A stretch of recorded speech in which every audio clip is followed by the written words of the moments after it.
દાદા, શ્રીમદ ભાગવત ગીતા અને શ્રીમદ ભાગવત આ બધું જે અલગ અલગ છે, મારા હિસાબથી ગ્રંથો અલગ અલગ હોય એવું મેં વાંચેલું છે. તો શું આ બધું અલગ અલગ છે કે શ્રીમદ ભાગવત ને શ્રીમદ ભાગવત ગીતા આ બંનેમાં તફાવત શું છે?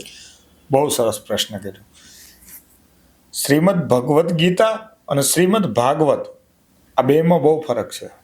શ્રીમદ ભગવદ્ ગીતા છે ને, એ ભગવાન કૃષ્ણ અને ખાલી અર્જુનનો સંવાદ છે. એ 700 શ્લોકની છે, મહાભારતમાંથી લેવામાં આવી છે, 18 અધ્યાય છે. અને શ્રીમદ ભાગવત છે, એની અંદર સ્કંદ બતાવવામાં આવ્યા છે. સ્કંદની અંદર 12 સ્કંદ છે, 335 અધ્યાય છે, 18,000 જેવા શ્લોક જોવા મળે છે. બેયમાં ઘણો બધો ફરક છે. શ્રીમદ ભાગવત એટલે ભગવાન અને ભક્તોની બેયની કથા છે. અને શ્રીમદ ભગવદ્ ગીતા એમાં ખાલી કૃષ્ણ અને અર્જુનનો સંવાદ છે. પણ અત્યારે ઘણાને શબ્દ બોલતા ન આવડે, બે સરખું સમજે છે. બે સરખું નથી. શ્રીમદ ભગવદ્ ગીતા અલગ છે, શ્રીમદ ભાગવત ગ્રંથ પણ અલગ છે. શ્રીમદ ભાગવત ગ્રંથ છે એ અને પુરાણની ગણતરીમાં ગણવામાં આવે છે. શ્રીમદ ભગવદ્ ગીતા એ તો આપણું આધ્યાત્મિક શાસ્ત્ર છે, એની અંદર 700 શ્લોક બતાવવામાં છે. અને શ્રીમદ ભાગવત ગીતાની અંદર લોકો એવું કહે છે કે જીવનના હરેક પ્રશ્નનું સોલ્યુશન છે. તો શું એ વાત સત્ય છે?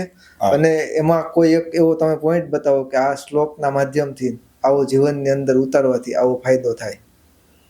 બહુ સરસ વાત કરી તમે.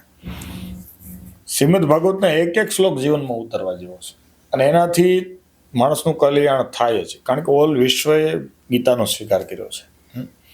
અને જે મહાપુરુષોએ કોઈ પણ ગ્રંથ વાંચીને રાજી થયા હોય ને, તો એક શ્રીમદ ભગવદ્ ગીતા છે.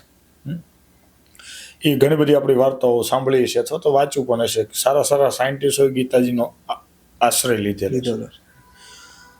મોટી તો વાત એ કરી છે કે આપણો ધર્મ છે ને એક ખાલી એક ડબ્બામાં નથી પૂર્યો.